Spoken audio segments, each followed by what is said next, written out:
Hi, welcome along to Soundtrack and Extra with me, Edith Bowman. And this is it's just an alternative version to what I do on the podcast every week.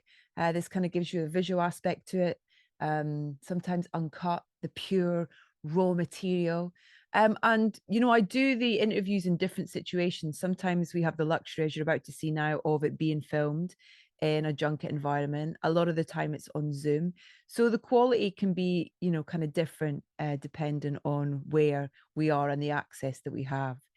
Jon Favreau, there he is on set for The Mandalorian, is well, as you'll hear, we're eternally grateful to Jon Favreau. I'm not going to say any more, but you'll have to watch to find out why if you don't know already.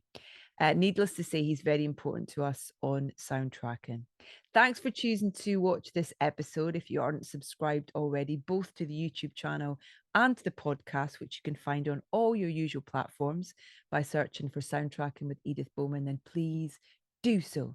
But in the meantime, please sit back and enjoy the beautiful and wonderful creative mind of Jon Favreau. I have to start by saying a massive thank you, Jon Favreau, because you were our first ever interview for Soundtracking. The inaugural The very first pod. What and do you you're call the it? reason. Cast. Yeah. And we're 356 episodes in now. Congratulations. But this is your hat trick, so thank you for coming back. Is it my third? Yeah. What do we talk We about? talked about Jungle Book, Lion King, Okay. but never Mandalorian. Okay. Well, yes. But we've had the pleasure of having Ludwig on twice, which has wow. been amazing. Yeah. And I spoke to Peyton Reed just last week about the last episode of season 2. Yes. Oh, wow. Yeah. Yeah. That was a Wow. big moment. That was a big moment. Yeah. Yeah. He's a huge fan, too. Well, you could tell, as are you, Yeah, though, because yeah. I wanted to ask you, because I saw this beautiful interview with you where you said, I've never had so much fun. Yeah. And is that what it's still like for you with these Yeah. characters, with this world? And It is. And I, honestly, you spend so much time in a career trying to just get to do what you love to do. Yeah. Like just to be able to work at it. Because the truth is, the sense you probably got from Peyton also is like, we'd be doing this after work if we had jobs. Like this would be our hobby. So if you could actually make a living and a nice living at it, like Yeah. we're very grateful. So yeah, no, it's great. And part of it is also working with other people who feel the same way. Yeah. That's really the part that makes it special. Is there's nobody on the show in front of or behind the camera that isn't excited to be working there. I've got to say, I think with what Ludwig and you have created with the music for this Yeah. show, it's iconic. It's a very special soundscape theme. It's it's so brilliant. We caught Ludwig at such a great time in his life and his career as he was just, because he'd been working for a long time. And he had done television, but he worked with the Russo brothers. He worked in, I think, Community. So he had worked his way slowly up, and then his collaborations with Ryan Coogler and also Donald Glover. So I got to know him through, actually, it was Ryan Coogler who was like, you should check this guy out. Yeah. Like this before, I think he was like doing Fruitvale Station. It was certainly before Black Panther, and then he did Creed, which I thought was really cool.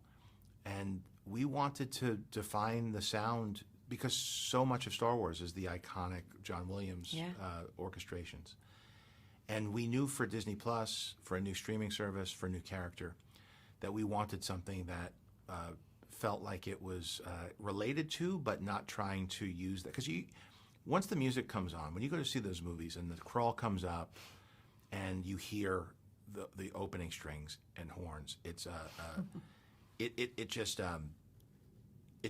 pulls you right back to my 10-year-old self.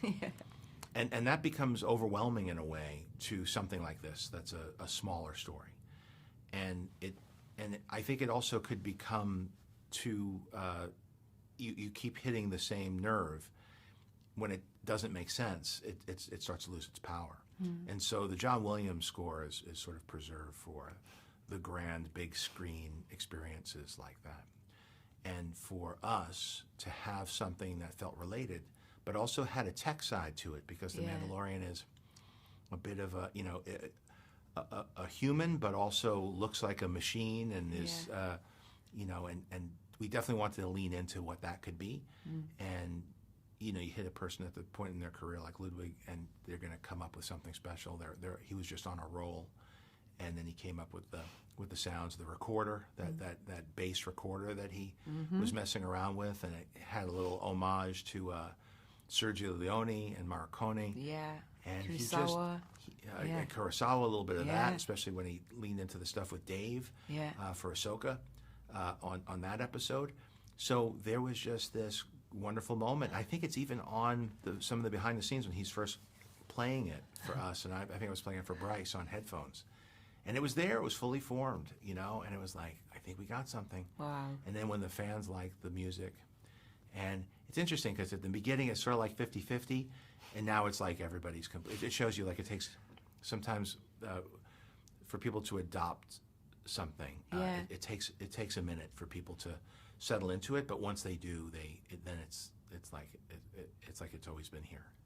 What can you tell us about season 3? What is there? I mean, it's goes hard. bigger. It goes bigger. So as far as the music goes, Joe Shirley, who is working with Ludwig all along, because it's especially for television, it's a bit of a team sport. There's just so much music to record, and they were working on other projects at the same time Ludwig was. So Joe Shirley has been part of the equation throughout, and it's really cool to work with, as I did with like. With how Hans Zimmer also has a lot of people who work with him and apprentice under him, and Ramin, who I worked with on Iron Man. Ramin Djawadi was worked with Hans before. He was working out of his shop.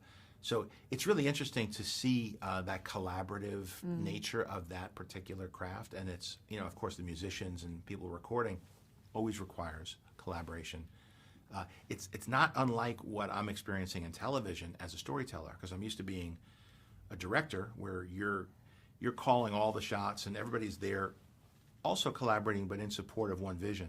On television, there's Dave Filoni and myself, but then there's also Rick Famuyiwa this season, who's been directing from the beginning and now is one of our producers, and all the directors. So it's a big collaborative experience, which is also part of what makes it fun.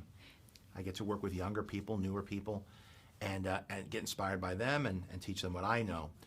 And so, with the music, we have Joe Shirley this season, and I think that because everything is culminating in a way, and you could even see from the materials that are out that there are other Mandalorians, they're going back to their home world that's been destroyed. This, I think, asks for a slightly different musical treatment than what you saw in the beginning when it was a lone gunslinger walking onto a desolate planet. So it's fun to see how the music helps guide and reflects. And Star Wars, the visuals have always been so strong, the silhouettes, the costumes, the planets, the color palette, and the music has always been there. Arguably the most important element. Certainly when I talked to Harrison Ford, that's the thing he pointed out to me, because he remembers seeing the first film, both before and after the John Williams score, and he said that he learned the power of music, because it completely changed his experience of seeing it. When you can't even imagine, right? And in those days there weren't like now people put it together with synthesizers and they could mock up a score, but back then maybe you'd be lucky enough to have somebody sit you down by the piano and play you a few lines. But you didn't know till you were in the scoring stage, Now it's so advanced how they do it with our music editor Stephanie, just cutting together from other scores so that we could have in the editing room our something that makes it watchable. But in the old days, you just even as far back as when I was acting in like Rudy, they wouldn't put temp score often. It was seen as cheating, because it was like, oh, it's manipulating the experience of the audience. Most composers hate it as well. They hate coming into a project and there's temp score on it. Well, you fall in love with the temp, and sometimes I'll say it to a composer. I'll be like, look, I'm falling in love. Often I'll use their score so they can't get too mad. That's worse. But I have a healthy respect for composers and know that you have to give them room and know that you're going to fall in love with whatever has been there. But if a scene was working better with temp, it is a good basis for discussion to say, hey, why is it working here? Is there something totally different? But Ludwig took a lot of chances, especially in that last episode of season 2. I remember playing the theme and how it turned into something that was much different than what I was expecting it to be, probably based on our temp. But it's a beautiful piece of music, and if you look on Disney Plus, there's Ludwig had an idea. He says we should do a music video for this of some kind, and then we were talking maybe it should be an animation. And then thanks to Kathy Kennedy, who had a relationship with Miyazaki from releasing all the Studio Ghibli films, she reached out and his studio agreed to do a short. And so if you look, it's called Grogu and the Dust Bunnies, and it takes Ludwig's score from the baby's theme at the end of season 2, and creates this beautiful 2D Japanese animation. It's honestly one of the things we're most proud of is this little collaboration with this wonderful studio. How did I miss that? Oh, you got to check it out. I mean, I'm on there every day, sort of, you know, all the extras and. Look for it. It's called Grogu and the Dust Bunnies, and I'm sure it's on YouTube also, but it's on Disney Plus for sure. I know what I'm doing as soon as I finish this, but it's a 2-minute. It'll make you smile. But that's the thing that you've done with this series as you know, it's new, but it's that world that we're familiar with and we've grown up with, and you know that last episode in particular, I don't think I took a breath for the sort of that whole last kind of build and that. When you realize what's going on. And well, you know, music is so important to that. And honestly, we were using early versions of the deep fake related de-aging around Mark Hamill to show the younger version of him. We had Mark on the set, but he's very different than he was when he was in his 20s. Yeah. And so we were using the best technology we could to do the reveal that it was in fact Luke Skywalker. Yeah. And part of how we were sure that people would really get it was when he pulls down the hood of his cloak. That's the first time we play John Williams' theme. So it's the reveal, but you're hearing the song that you knew that we haven't played for 2 seasons. Yeah. And now it was justified. And so now we connected it all the way back to that, you know, the original stuff. And I think that series of shots and series of and that musical the score all contribute to that thing where everybody really collectively felt something together at a time when I think we really yearned to feel something like that, because we were all it feels like another lifetime, but I think it was still during the lockdown, and so people weren't going to movie theaters, they weren't going out, they had a relationship with this show. There wasn't a lot of, you know, we were one of the first streaming shows that really treated it like cinema as far as the scope and the budget and the production value. You know, a lot of the early streaming shows were kind of small. You had stuff on Netflix, of course, that were big prestige series, but to really treat this like we're making a Star Wars film and have that level of support. Certainly on Disney Plus, it was the first show like that. And then to have people develop a relationship with these new characters after 2 years and then feel that connection, and then to see Pedro's face. So all of it came together in a great way. And from talking to Peyton, you know that, you know, we really painstakingly went through it, and both in preparation, in filming, and in the editing room. How much do you know, because that whole the links to things that are constant throughout this to different storylines, to different characters, to different galaxies, and do you know when you're starting it where it's going to end? Some things yes, some things no. Yeah. Like we didn't know Luke Skywalker would be in it, so that we knew that he was going to have to take the child at the end of season 1, bring him to his own kind, bring him to the Jedi, and Mandalorians and Jedi were, you know, traditionally had been enemies. So there was something really inspiring about that dynamic that he was going to have to take him to, because he's looking at, you know, all these things that he's crossing who he thought he was and being encouraged by the armorer to do so. Yeah. So it's going to lead you someplace that you don't, the unknown. And then, and of course, for the audience, it's like, oh, we're going to learn more about Jedi. It's going to be something, because that's all Star Wars was. And this is, you know, not completely separate from that lore. And so we knew that was going to happen. And as Dave Filoni and I were talking, like, well, it kind of really, it wouldn't make sense if it wasn't Luke Skywalker. Are we going to invent somebody new? Are we going to find some? And so we're like, okay, let's do it. You know, let's see. And we called Mark Hamill, showed him, because the show wasn't on, showed him what we're doing. Yeah. Showed him, I think it was like season 1 cuts of that, what we're doing, and the reveal of Grogu, Baby Yoda. And he connected with it. He really liked it. And it was also an opportunity to show a missing chapter of Luke's life. Yeah.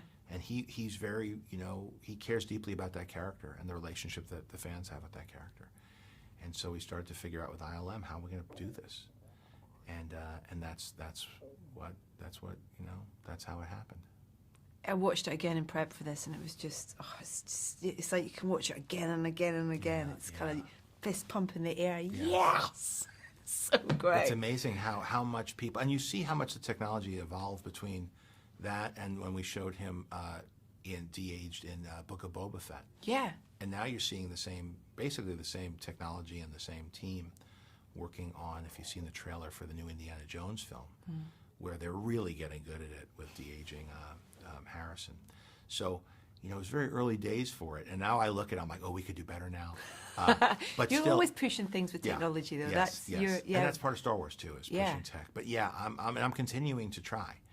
Like it's hard because technology, in some ways, the new age is closing off aspects of the entertainment industry that I grew up with and really have an affection for. And movies already feel different than they used to, like as far as how they fit into our cultural, it's not the preeminent medium for storytelling as it was when I was growing up. It was like, what movie are we going to see? We got to go to the movies. I think people still like going to the movies. And as you can see, people still will pile in and have a great time. But there's so much competition for, no, I want to watch this show, or no, let's stay in, or they're watching things on social media or YouTube, or especially as you get younger, the younger generation, they're used to consuming, their entertainment in so many different ways. So, but I would argue that there's always new opportunities that come with new technology too. And so what I'm trying to do moving forward, and I'm lucky to work at a company like, at Lucasfilm and Disney, where they're very, Walt Disney was very tech forward. We think of him nostalgically, but he was pushing audio animatronics and all sorts of immersive technologies and sound design, and both in the films and in the parks. And so as I come up with new ideas and new stories and new projects, seeing how we can incorporate what I have a very unique perspective that I'm getting to see stuff early and collaborating with tech companies on projects that I'm working on as well, like Prehistoric Planet with Apple TV. We're using a lot of the same technology we developed for like Lion King on that, and then seeing the new stuff that Apple has and trying to work our can we extend storytelling beyond just what you're seeing, on the screen? And so, how do you make something? How do you take full advantage of all these tech innovations, and how do you bring your storytelling knowledge to that? Because there's always a marriage, especially in film. There's always like new toys and new tools, but without Jurassic Park, what was CGI? Did that? It was Spielberg. It was a storyteller that made you feel things, and then these digital tools made you. And then he made you think, "Oh my God, CGI is amazing. They could do anything." And then you saw a lot of bad CGI after that, and it was like, CGI kind of sucks. Same thing with 3D. You see Avatar, and it's amazing, and then everybody was not trying to do 3D badly, doing it as effectively, and it hurts the tech. And then people say, "Well, the tech, that was a bust." So there's like these adoption cycles. It's everything, it's nothing. You're seeing it now with AI, with ChatGPT, with Midjourney, with all these, there's all these conversations around these technologies that are not going away. So, you could decide whether you like it or don't like it, or it should or it shouldn't. But we have to create parameters, and we have to figure out a way to best utilize them so it serves humanity, and that we can have an educated view of how to treat these technologies. That's part of why I did the de-aging and the deep fake type stuff. I wanted people to see that that's out there. Yeah. Because not everybody's doing it for all the right reasons. You want to make sure that people are aware of it and can identify it, at least in their mind, that this is out there. Because they might be faced with something that they've never experienced before, and it could put us into tricky situations. So now all of a sudden, everybody, you ask people, oh, is that deep fake? Is that fake? They know not to trust everything they see or hear. And now with voices, it's happening too. So I think a healthy skepticism is one of our best bulwarks against anything catastrophic happening tech-related. I could talk to you for hours about this, but I've run out of time. Okay. It's so Pleasure great to chat to you. Congrats on your success. Thank you. Thank you. Thanks for having me back. We wouldn't have been able to do it without that first chat with you. So Great to hear. Thank Fantastic you so much. talking to you.